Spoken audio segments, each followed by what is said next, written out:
Todo esto ya lo vimos, ¿no? Ya lo vimos esta parte anterior clase. Ya lo vimos eso.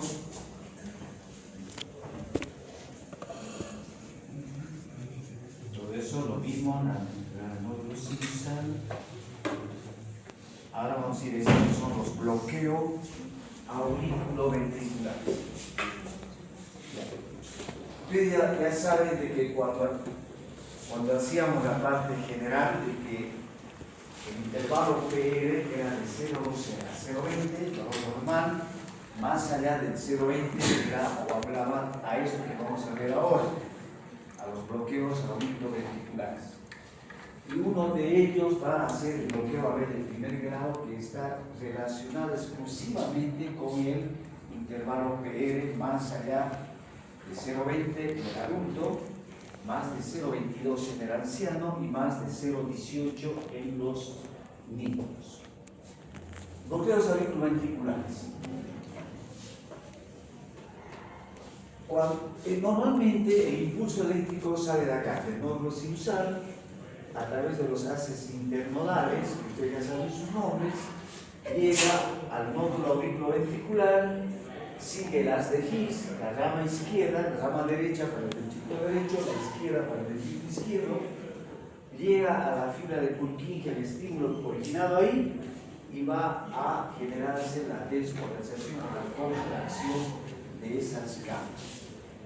Y para esto necesita un cierto tiempo, ¿no? Desde que se forma el impulso hasta que llega a la pared o a la fibra de Purkinje, que es esos valores que habíamos mencionado anteriormente. Dice que esa conducción de ese estímulo, ¿no? De ese impulso eléctrico, puede estar retardado o interrumpido en su viaje, digamos, hasta llegar a la pared ventricular.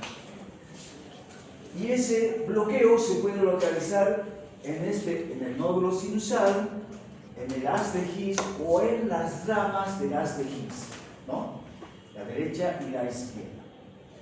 Cuando se localiza el bloqueo en el nódulo auriculoventricular, en la cruz del corazón, dice que se va a denominar bloqueo supraisquiano, por arriba del haz de His.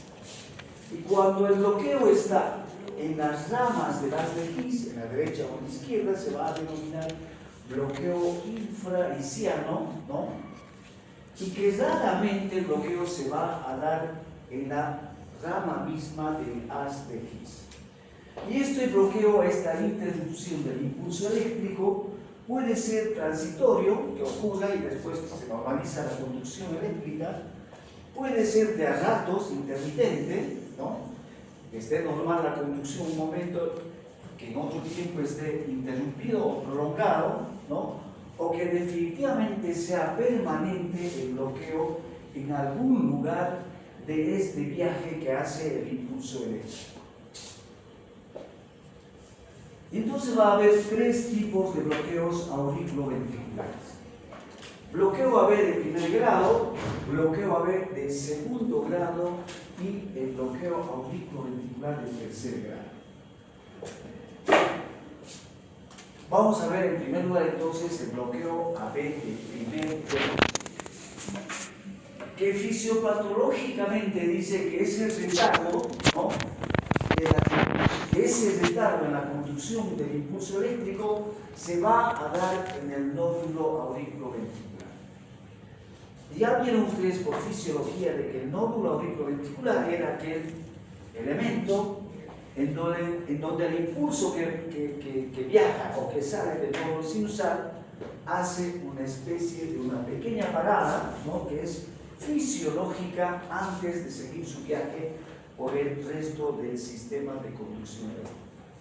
Entonces dice que acá el bloqueo o el retardo va a estar en el nódulo auriculoventricular. ¿Y cómo lo vamos a identificar por el resto también?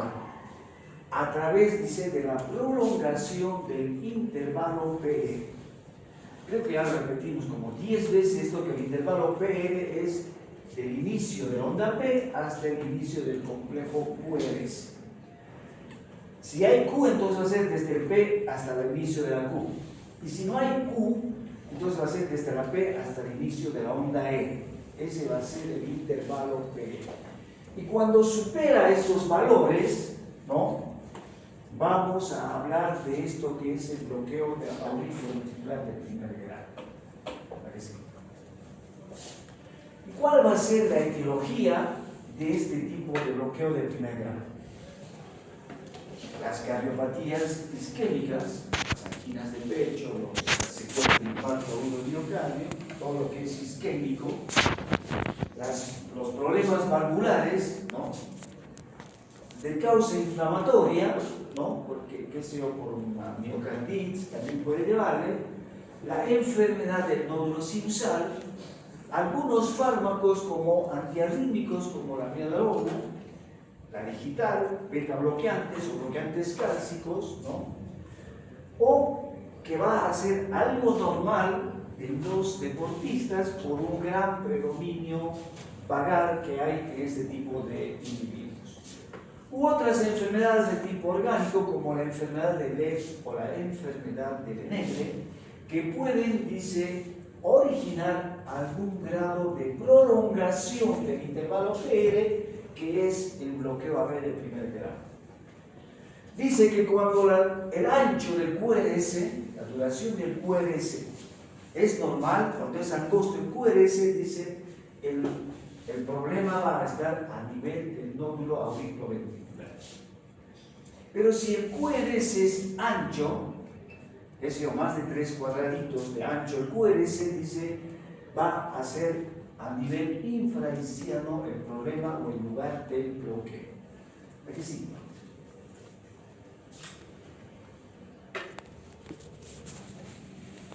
¿No avanzan? ¿Qué pasó? A ver, ¿quién es el técnico?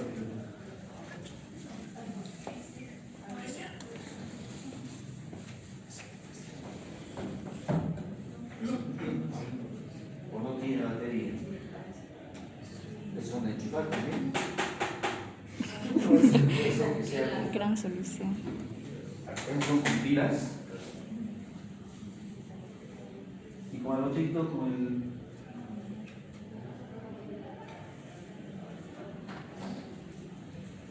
¿O acá es el problema? O si no, yo lo puedo hacer. Dejamos acá la computadora.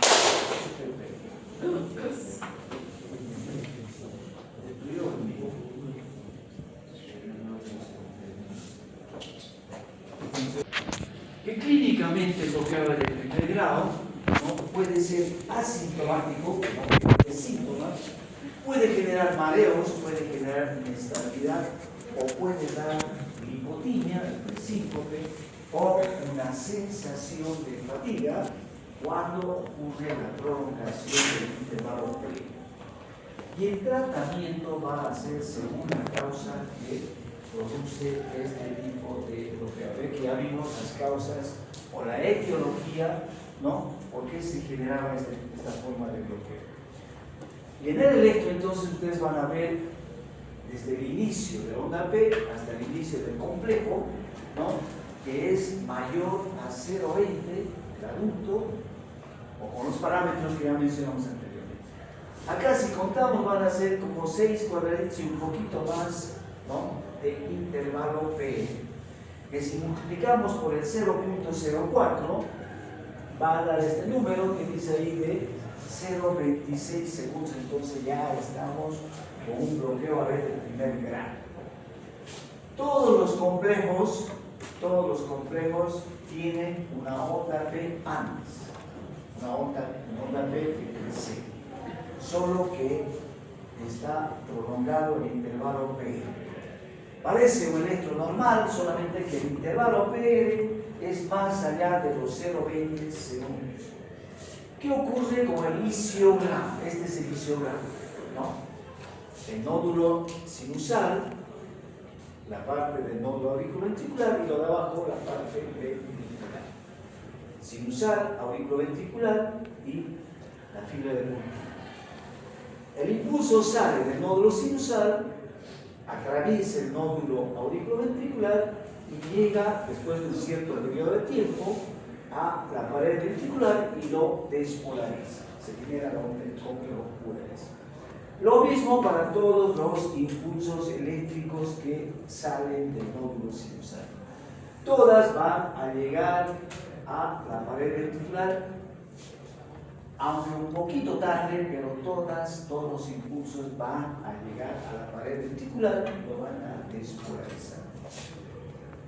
Otro ejemplo, pero el intervalo acá ya está mucho más prolongado. Debe ser como 7 cuadrados más o menos que hay desde el inicio de la onda P hasta el inicio del complejo. 7 por 0.04 sale más o menos 0.28 o 280 milisegundos. Bloqueo del primer grado.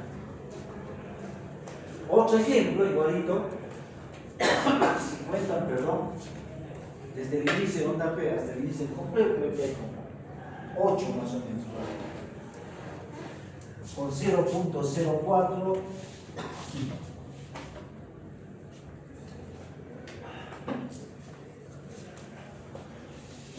perdón, entonces va a ser ese bloqueo a ver.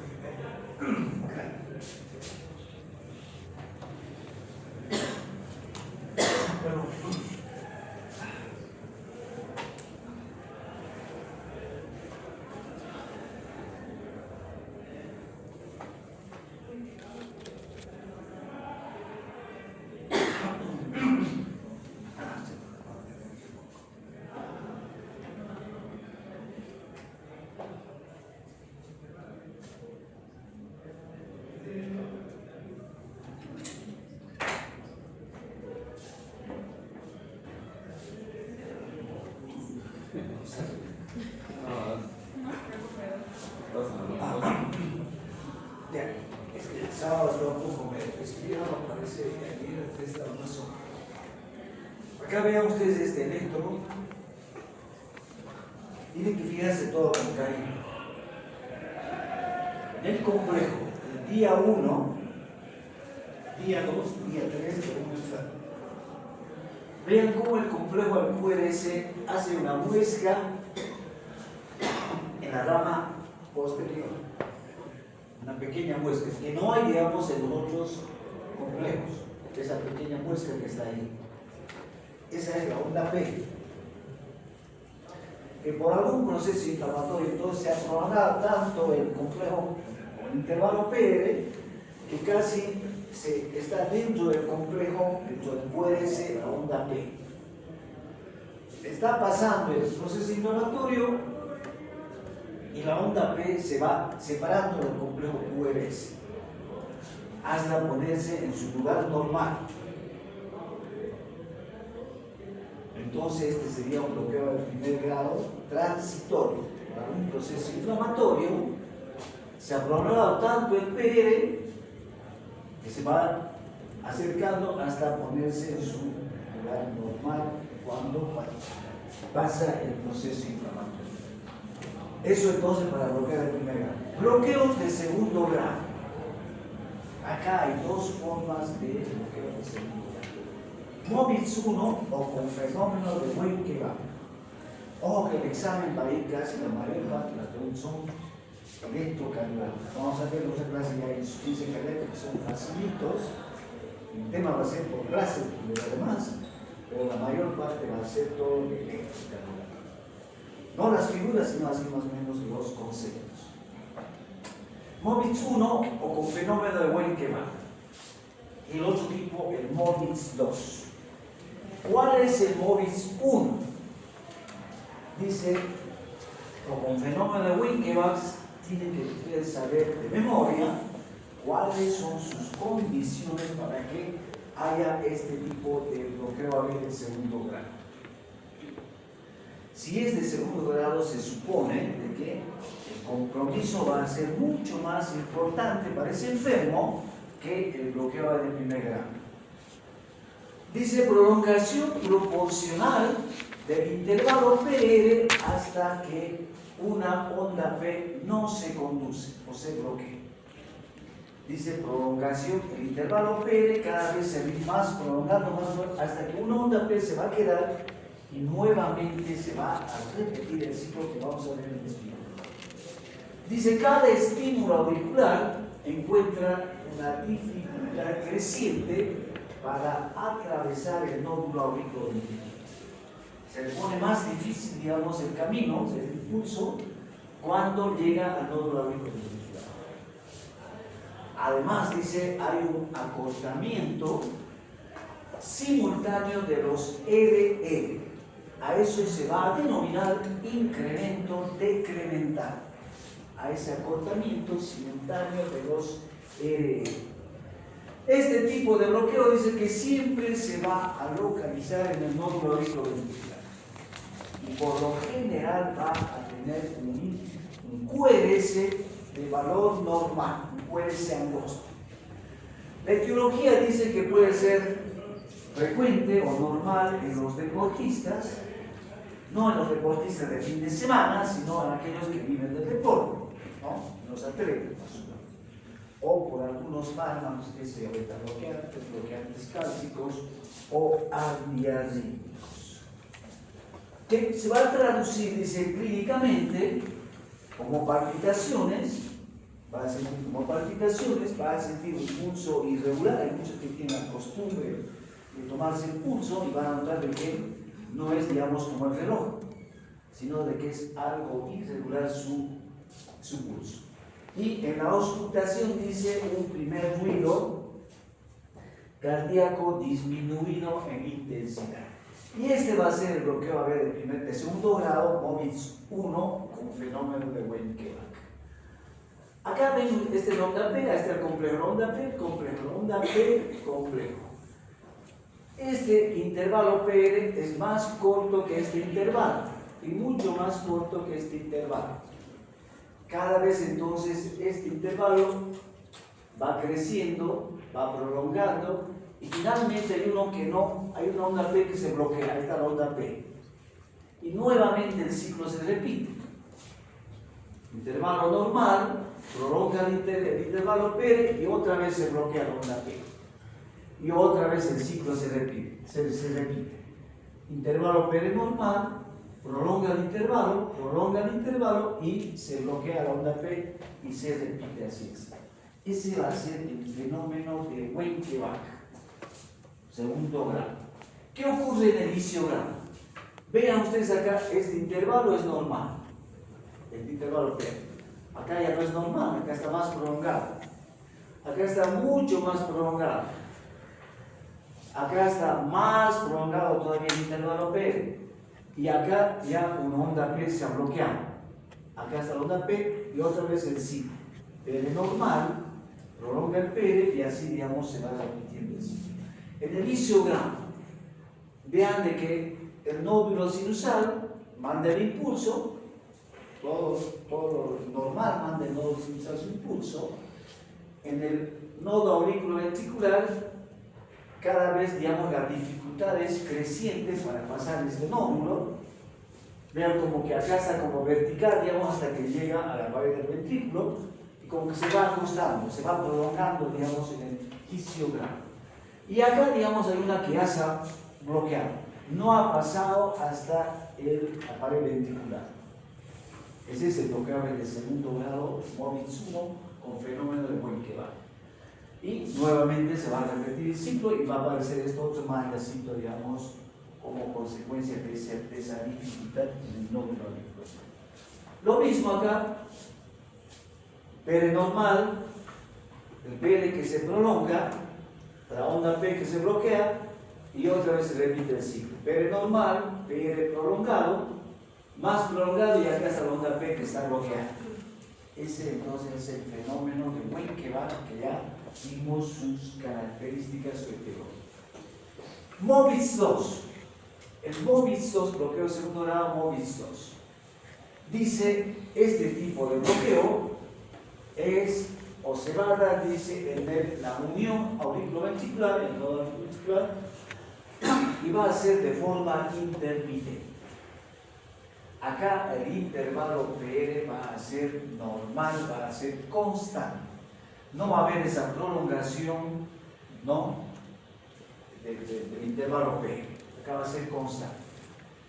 Y hay un tipo de bloqueo auriculoventricular 2.1 que es especial, ¿no?, en esta forma de bloqueo de segundo grado MOBIS 2. ¿Y qué ocurre? Dice de que hay un fallido súbito e inesperado de la conducción eléctrica sin que haya un alargamiento previo del intervalo PE. Generalmente este tipo de bloqueo se va a localizar por debajo de las vejigas, se va a hacer infraiscial y se va a asociar a un QRS prolongado, QRS ancho. Y tiene la característica de que esto va a progresar hacia el bloqueo AB completo, esta forma de bloqueo de segundo grado, ¿no? Por eso entonces que a partir de aquí hasta el bloqueo AB completo van a necesitar marcapasos definitivos para solucionar su problema. Los otros, el bloqueo AB de primer grado y el bloqueo AB segundo grado MOBIS 1, no necesitan implantación de marcapaso. Pero a partir de del segundo grado MOBIS 2, y el bloqueo AB tercer grado completo va a ir a marcapaso definitivo. ¿Cuál va a ser la etiología de esta forma de bloqueo del segundo grado? Dice cardiopatías congénitas, transposición de grandes vasos, Epstein. Algunos fármacos dice que también podrían llevar a este tipo de bloqueo, como algo antiarrítmico. También puede darse en la fase aguda de un infarto de la cara inferior o de la cara anterior del ventrículo izquierdo, ¿no? También puede darse por degeneración y esclerosis del tejido de conducción eléctrica, como es la enfermedad de Lenegre, ¿no? O el envejecimiento del sistema de conducción, como es la enfermedad de Lev, ¿no? Que pueden originar esta forma o este tipo de bloqueo. Amén también de las calcificaciones valvulares, ¿no? La sarcoidosis, las colagenopatías, cualquier miocardiopatía, incluyendo la de Chagas, ¿no? Pueden llegar a esta forma de bloqueo de segundo grado, tipo 2. Y que clínicamente también se va a traducir como palpitaciones, dice pulso con intermitencias aisladas, normal, 3 veces no hay pulso y otra vez normal, así dice intermitencias aisladas, o estar dentro de alguna enfermedad de base, ¿no? del cuerpo de ese individuo, y que va a hacer un aviso, esta forma de bloqueo, a que va a ir a un bloqueo AB completo o de tercer grado. ¿Cómo lo vamos a ver en el efecto? El intervalo PR va a ser constante, va a ser el mismo. Si tiene 0,20 de PR o 0,18, todos los PR van a ser de 0,18 o de 0,20 o el valor que tenga el PR. Pero hay una onda P, ¿no? Que no se conduce, que se bloquea. ¿Ves? Todos son normales los intervalos PR, pero hay una onda P que no se conduce. En el isiograma, todas llegan a la pared ventricular, pero hay una que no llega a la pared ventricular. Las demás, el otro ciclo entonces sigue y llega a la pared ventricular, y la otra que se bloquea. Esa va a ser entonces el bloqueo de segundo grado, que tiene también sus diferentes formas. Este va a ser un tipo 3-2, hay hasta el 5-4 más o menos de este tipo de bloqueos, ¿no?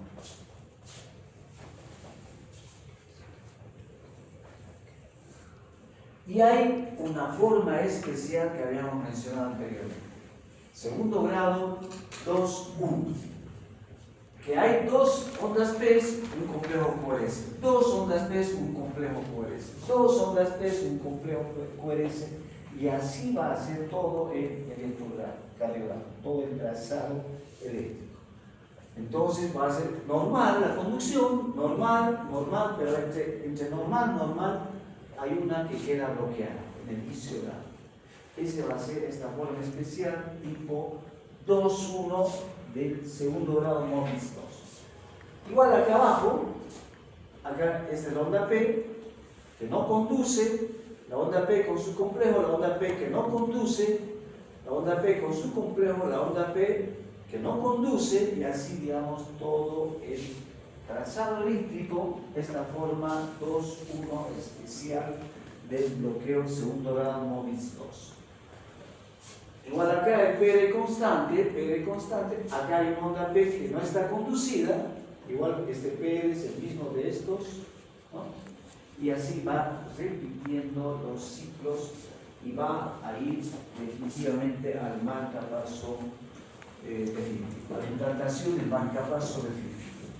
Bloqueo AB de tercer grado, esta es la última parte, esta parte de las gráficas. Dice acá que los estímulos de la aurícula, ¿no? Los estímulos que salen del nódulo sinusal, van a estar bloqueados en el nódulo auriculoventricular.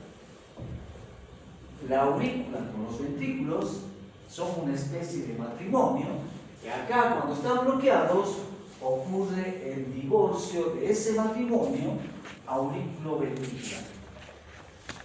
Dice la descarga del nódulo sinusal va a ser a un número normal de descargas. ¿En qué vamos a ver en el derecho cardiaco?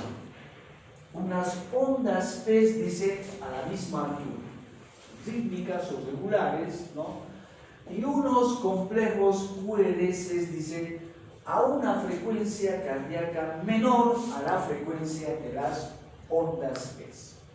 Si la aurícula manda, qué sé yo, 60, 70 latidos, 80 latidos por minuto de ondas P, los QRS van a estar en 30, 40, más o menos, va a ser independientemente a la frecuencia de la actividad auricular.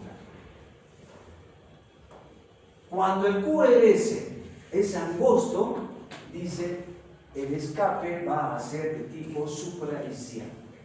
Y la frecuencia va a estar, la frecuencia ventricular va a estar más o menos entre 40 a 60 latidos por minuto.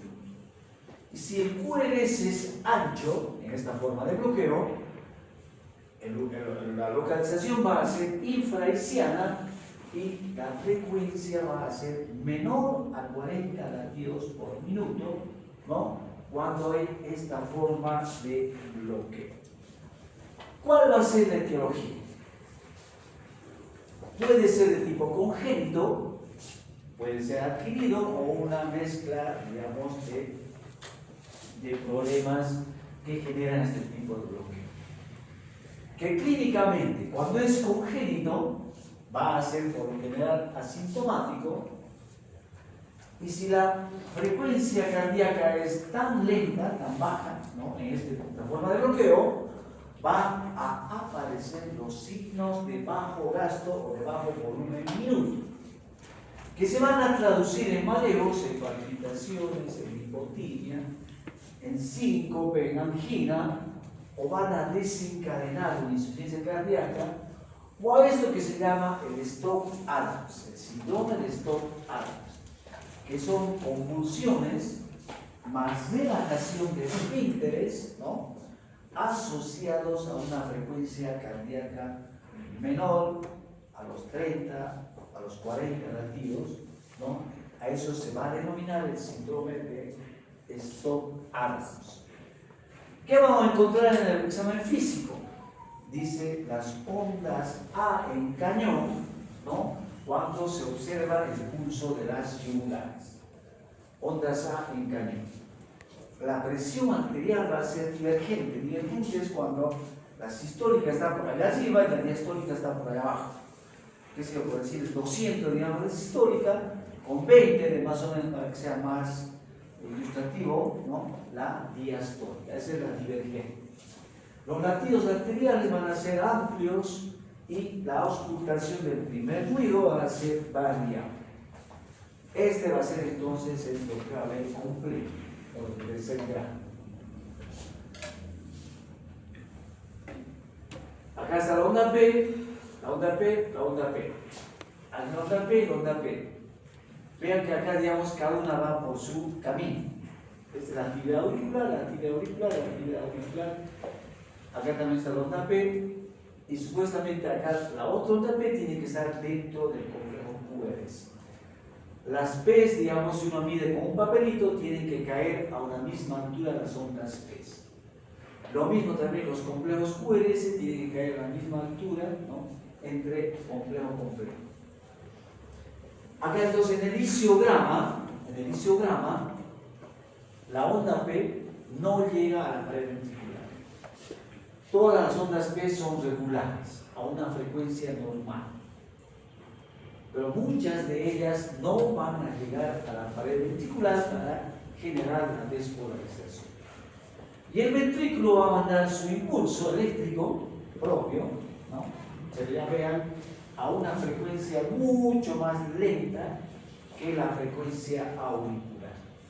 Ese va a ser entonces el bloqueo AB tercer grado. 8 ejemplos. Acá está la onda P, complejo, la onda P, la otra onda P que tiene que estar en este lado, está enmascarado en el complejo QRS.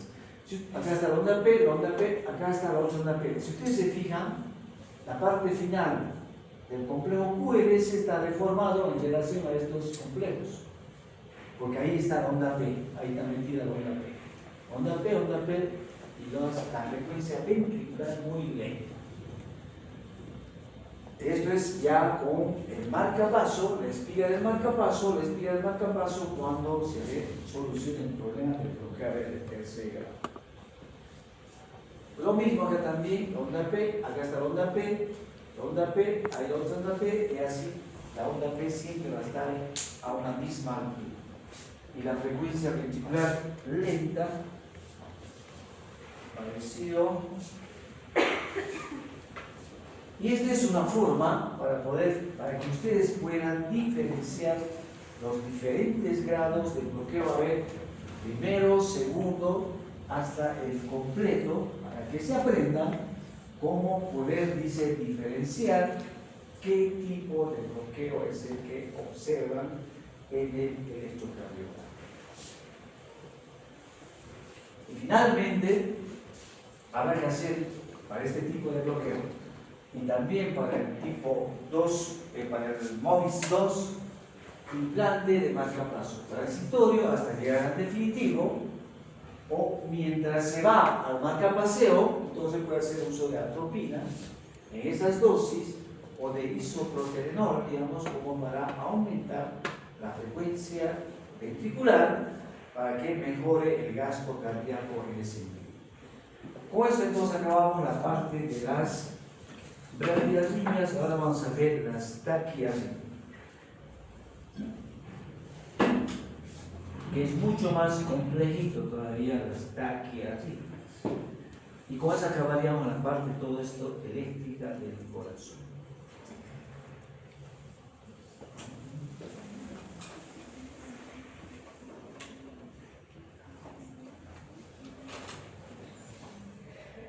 Ya estaba cargando ahí porque sí se carga.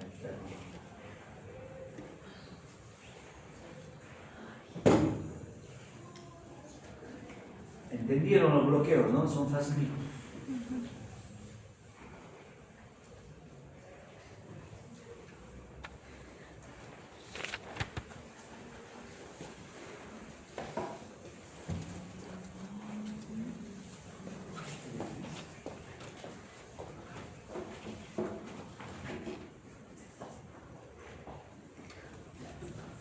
Ahora vamos a ver entonces la parte de las taquiarritmias.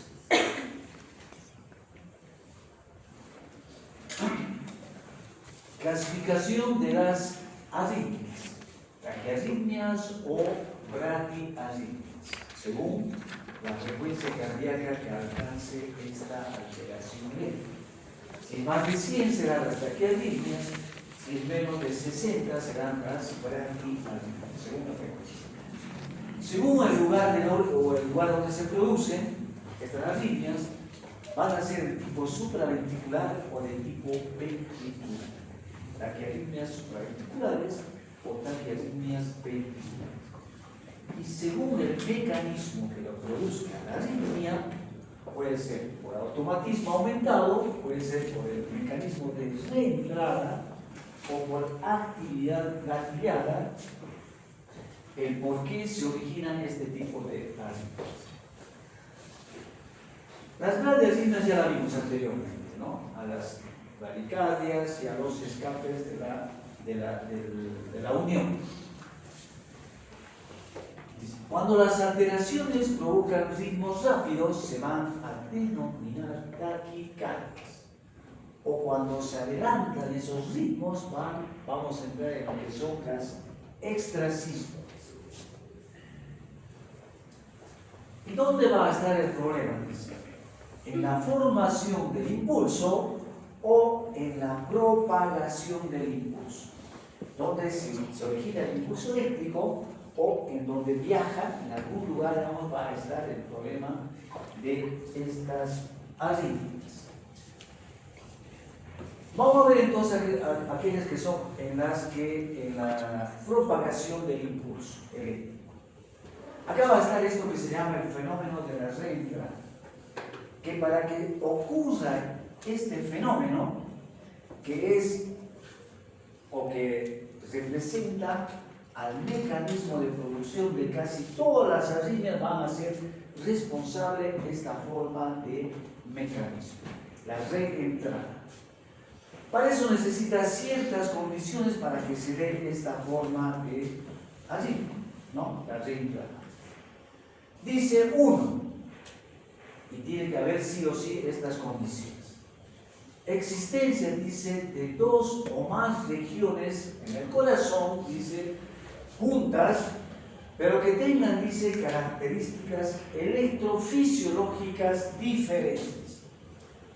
Que ese corazón, ese músculo cardíaco, si bien anatómicamente es el mismo, esa aurícula que tiene la misma estructura anatómica, pero que dice que electrofisiológicamente no es lo mismo esta zona de ese músculo con la zona que está al lado.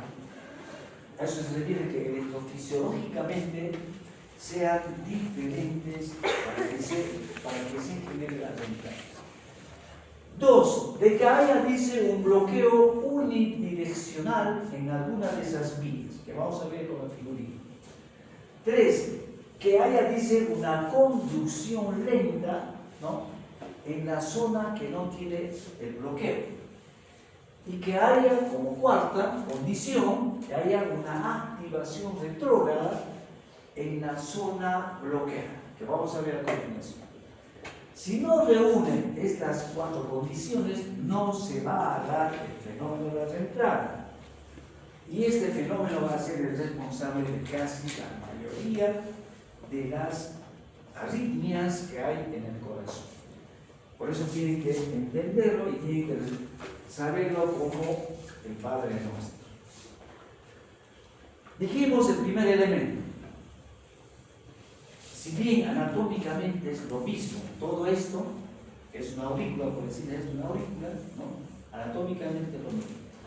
Pero que electrofisiológicamente esta va a ser diferente de la otra parte del músculo del corazón, que está al lado, pero que se va a comportar electrofisiológicamente de manera distinta. Y van a conformar, dice, una zona A y una zona B, que es lo que pide la primera condición. Electrofisiológicamente diferente. Si no, sería acá todo A, no sería, digamos, AB. Aunque anatómicamente es A, todo esto, pero electrofisiológicamente no lo es. La otra condición dice de que haya una zona bloqueada, ahí está, en alguna de las vías. En la vía A,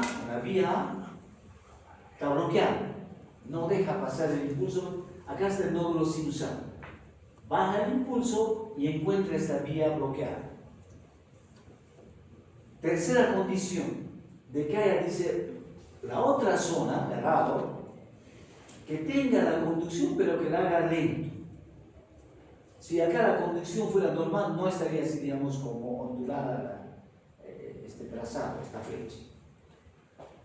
Entonces dice, electrofisiológicamente diferente, la zona bloqueada, una zona bloqueada. 3, de conducción lenta en la zona que no está bloqueada.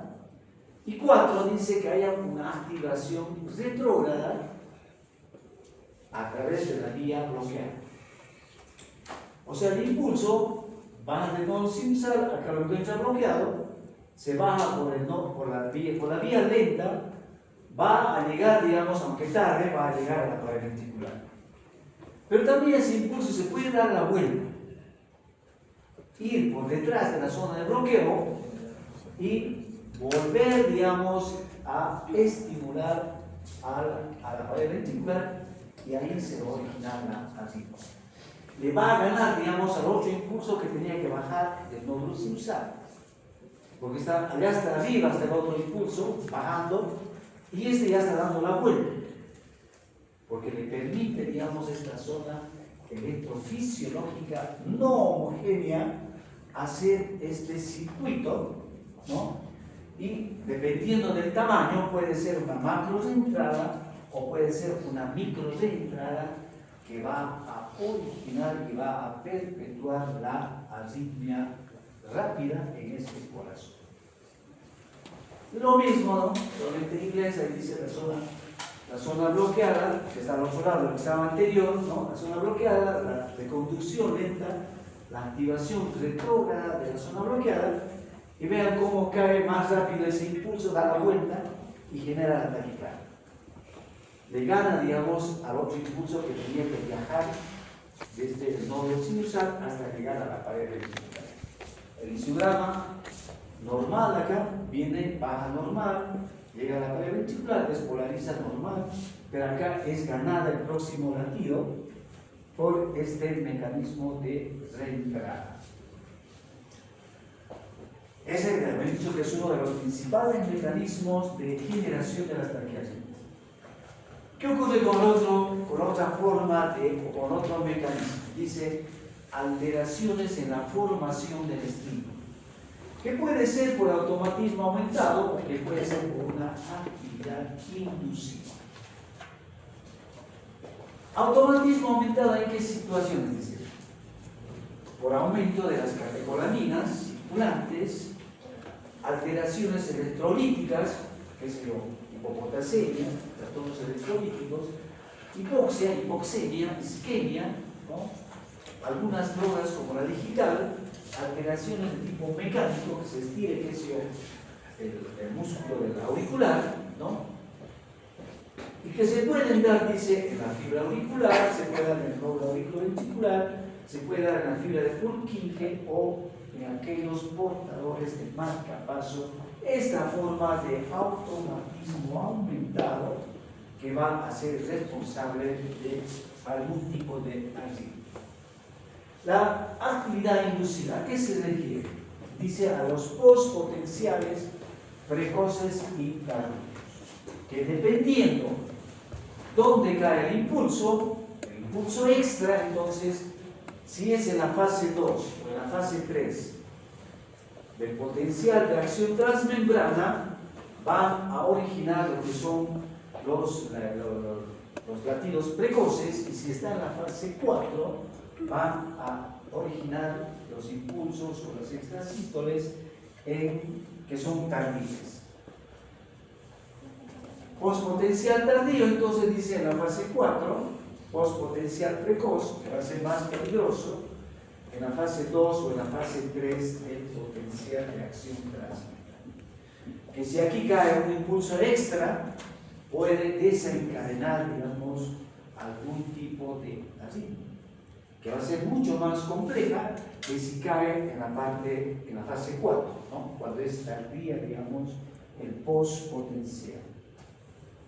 ¿Y por qué se va a dar? Dice, por un aumento también de catecolaminas circulantes, por problemas electrolíticos, hipercalcemia, hiperpotasemia, por intoxicación a la digital u otros ritmos rápidos como son las extrasístoles que se originan a través de postpotenciales tardíos. Y los precoces van a originarse en las bradicardias, en los trastornos electrolíticos como la hipopotasemia, problemas de hipoxia disquémica o disquemia o algunos fármacos también van a originar este tipo de problemas que van a ser mucho más complejos que cuando se dan de forma tardía. Y así en ese contexto entonces vamos a ver a las taquiarritmias. Que como ya les dije de que hay también, por eso son libros enteros, los electrofisiólogos son tomos y tomos, pero más grande que este que está ahí, que es el tipito, que diferentes, que se formas o enfermedades arrítmicas, que vamos a ver a unas cuantas de ellas. Puede ser como la taquicardia sinusal, como la fibrilación auricular o el aleteo, y finalmente la taquicardia ventricular, que vamos a ver de ese montón de enfermedades de tipo taquicardia. Las extrasístoles supraventriculares. La extrasístole supraventricular, dice el latido anticipado, de origen ectópico, frecuente, dice que se observe en la gente normal sin que tenga patología, sin que su corazón esté enfermo. Corazón sano, podemos ver, digamos, una serie de extrasístoles supraventriculares hasta en un 60%, sin que signifique que esté enfermo ese individuo. Que es, dice, una onda P no sinusal adelantada. Acá está la onda P, la onda P, la onda P. Cada complejo tiene su onda P que lo precede. Onda P, complejo, onda P, complejo. Todo es normal menos esto. Acá hay una onda P diferente a la onda P de base o a la original. Y hay un complejo QRS que se adelanta, ¿no? Porque este complejo, pues esta onda P está por acá más o menos. Se adelanta y tiene una cosa que se llama la pausa compensadora a esta extracción. Todo es normal excepto que esta se adelanta.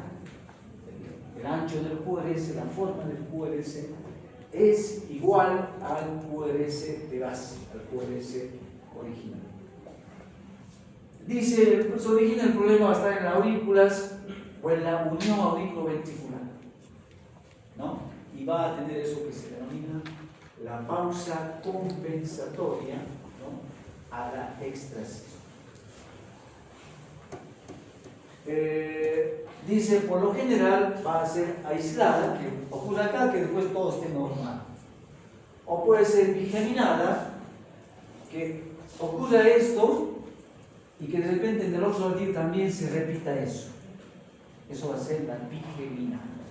O trigeminada también, dependiendo de contando los latidos. Dice, este tipo de extrasístoles no tienen trascendencia clínica y no hay que hacer nada. Puede estar, digamos, presente en cualquier tipo de corazón, sano o enfermo.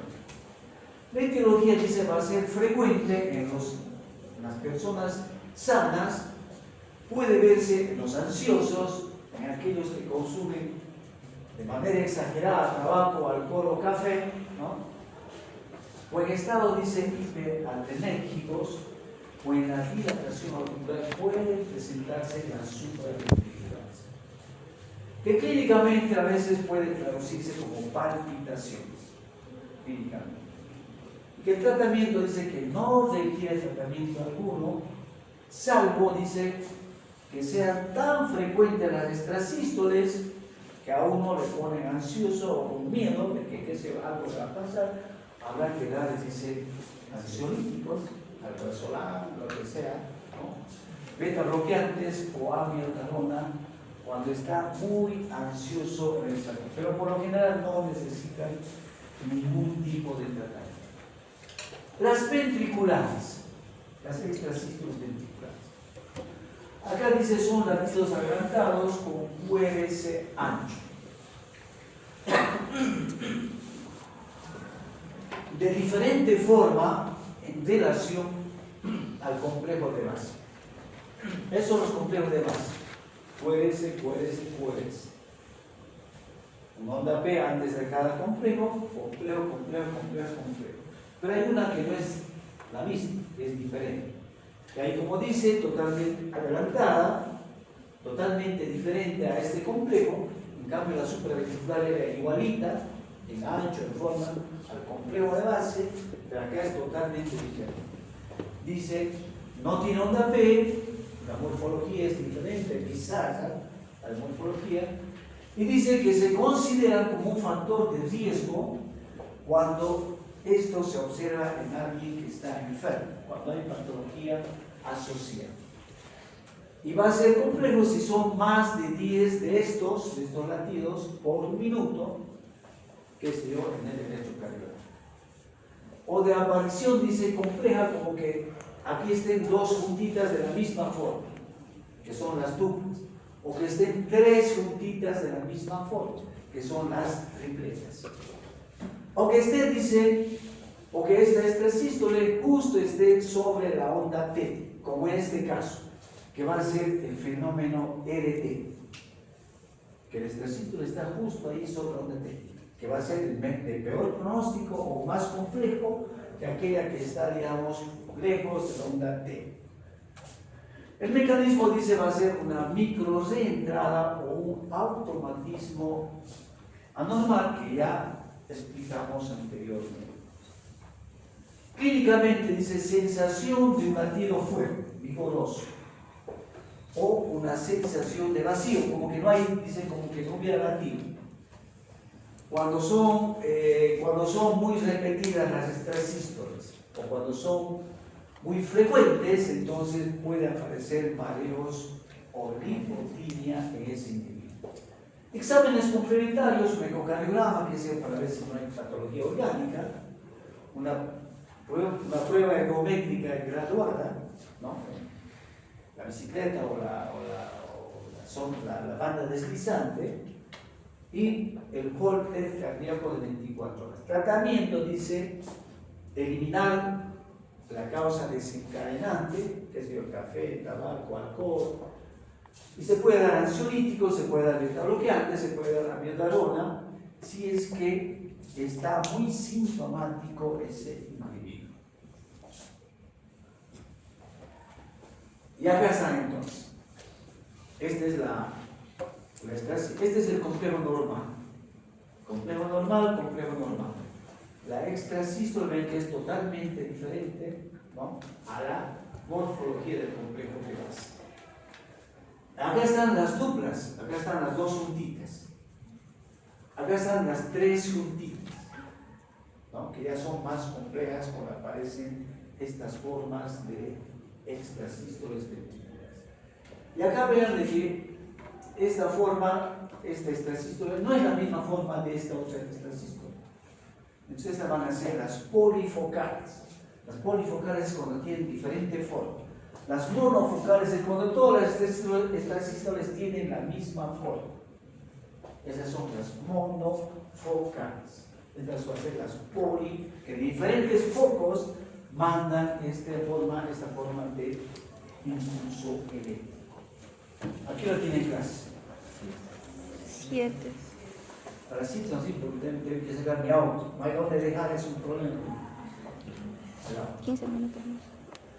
Vamos a ver entonces en ese contexto a unas cuantitas de las taquicardias. Taquicardia sinusal. Esto ocurre como cuando ustedes, las chicas, están enamoradas, de repente su corazón ve a su pretendimiento y se les acelera el corazón. Y esa va a ser la activación del nódulo sinusal, dice, cuando la frecuencia supera los 100 latidos por minuto. Generalmente se debe, dice, a una aceleración del automatismo normal, que a veces, dice, o puede llegar cerca a los 150 latidos en el hombre, ¿no?, en el adulto, o también en el ejercicio, esa frecuencia, 150 latidos por minuto, y los niños cerca a los 200 latidos por minuto pueden soportar, digamos, estas frecuencias, esos corazones. En el electro dice que todos los complejos, todos los QRS van a ser regulares, todos. Va a ser un electro normal, solo que es rapidito. Cada uno va a tener, dice, una onda P que le precede, ¿no? Excepto, dice, si puede ser que sea ancho, si es que hay, dice, un bloqueo de rama previo. ¿Qué sé yo? Que tenga un bloqueo de rama derecha, de repente se acelera. Eso se llama bloqueo de rama previa. La etiología dice fisiológicamente normal en el ejercicio, en las emociones, o cuando uno se asusta, cuando uno está en pánico, le puede acelerar el corazón, pum, pasa el momento y vuelve a la normalidad. La fiebre, la anemia, la hipovolemia, la insuficiencia cardíaca, el hipertiroidismo, el fuego como síntoma, la tromboembolia, algunos fármacos estimulantes, qué sé yo, los adrenérgicos, incluso los que utilizamos para el resfrío, también podrían acelerar el corazón. Anfetaminas, cocaína, tabaco, alcohol, todo eso entonces puede generar una taquicardia sinusal. Generalmente lo toleramos bien, asintomáticos, y a veces puede haber, dice, palpitaciones de inicio gradual y también el final de inicio gradual. No empieza pum, pum, pum, pum, pum, y pum, pum, se corta, sino que gradualmente va subiendo la frecuencia, se acelera y otra vez va bajando gradualmente también, dice, de inicio y final gradual. Tratamiento según la causa que lo provoque esta taquicardia. En caso, dice, de que no podamos identificar la causa desencadenante, podemos utilizar los beta-bloqueantes. O que en los exámenes también van, ahí ustedes tienen que aprenderse las dosis de los beta-bloqueantes, de todo lo que son antihipertensivos, antiarrítmicos, las dosis, tienen que aprenderse todo eso, ¿no? Que vamos a ver también cuando hablemos de insuficiencia cardíaca o de algunos problemas. El electro va a ser todo normal, ¿no? Solo que está más rápido, que está como 120 latidos por minuto. Todos los complejos caen a la misma distancia y cada complejo tiene su onda P que lo antecede o que lo precede. Síndrome de preexcitación. Hace rato ya vimos el intervalo PE. Cuando hablamos de bloqueo de primer grado, ¿qué era? El intervalo, cuando hablábamos de bloqueo de primer grado, ¿qué era con el PE? ¿Qué pasaba? Se alargaba. Más de 0,20, más de 0,18 y más de 0,28. Ahora vamos a ver que cuando el PE se acorta, viene esto que se llama el síndrome de preexcitación. Asociación, dice la asociación de preexcitación en el electrocardiograma, asociada, dice, la preexcitación, digamos, el P record, menos de 0,12 segundos, ¿no? Asociada a una crisis de taquicardia, se va a denominar, dice, síndrome de Wolff-Parkinson-White, ¿no? El P record asociado a una crisis de taquicardia, que sea fibrilación auricular o variante auricular o cualquier otra, se va a denominar, dice, el síndrome de Wolff-Parkinson-White.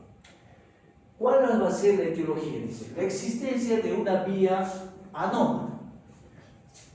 Acá ya dijimos anteriormente de nódulo sinusal, auriculoventricular, hasta gris. Entre estos hay varios cables internodales. El anterior, ¿de quién se llama? De básico. El medio, bueno, que va. El posterior, de Torre. Por todas esas cosas tienen que saber ustedes de memoria. Pues. Amén de esos haces internodales, va a haber una especie de cable directo que va a la pared ventricular. Por fuera de todo este sistema específico de conducción, hay como un cable, como un cableado directo a la pared ventricular. Ese va a ser, digamos, el responsable de que se origine la taquicardia. Dice, existencia de una vía anómala, una vía extra, ¿no? Como un cable extra, además, digamos, de todo lo que es el sistema de conducción eléctrica específico del conductor. ¿Qué es congénito? La prevalencia, porque vamos a ver ese día, vamos a acordarnos después de eso, y se asocia, dice, ocasionalmente a la implantación baja de la válvula tricúspide, que es la enfermedad de Epstein. Pero no solamente puede darse en esta situación, puede darse en cualquier situación, la cuestión de que haya una vía extra que va a conducir un impulso que la va a llevar a la taquicardia. Que clínicamente, por lo general, va a ser asintomática, pero hay una alta incidencia, dice, de una taquiarritmia, ¿no? Casi al 80%, y que va a ser seguida de una taquicardia paroxística supraventricular o de una fibrilación auricular, ¿no? Que en el electrocardiograma lo vamos a ver como un intervalo PR corto. El intervalo PR corto y la presencia de la onda delta. La onda delta va a ser como una pequeña muesca, ¿no? En la actividad inicial del complejo QRS. Acá está la onda P, no sé si lo ven allá, la onda P.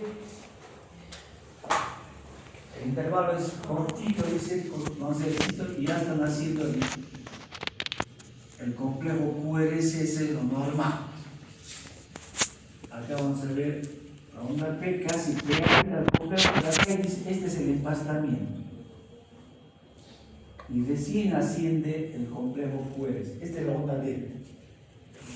La onda P casi pegada al complejo, y ese empastamiento es como una parte chueca más o menos, como un apoyo. Y normalmente tendría que estar aquí rectito acá el inicio del complejo QRS, vertical. Pero acá hay como una especie de pata y recién asciende, esa va a ser la onda delta que dice ahí, actividad inicial lenta, empastamiento lento en el complejo QRS. Y trastornos de la repolarización. Y acá está entonces, ustedes tienen que verlo con cariño, ¿no? Como la ven a sus chicas así, con cariño. El P está cortito y vean que en lugar de que vaya rectito para arriba, como una pequeña ascenso y recién asciende para arriba. Vamos a ver otra vez que se vean mejor, como ustedes lo pueden diferenciar bien ahí.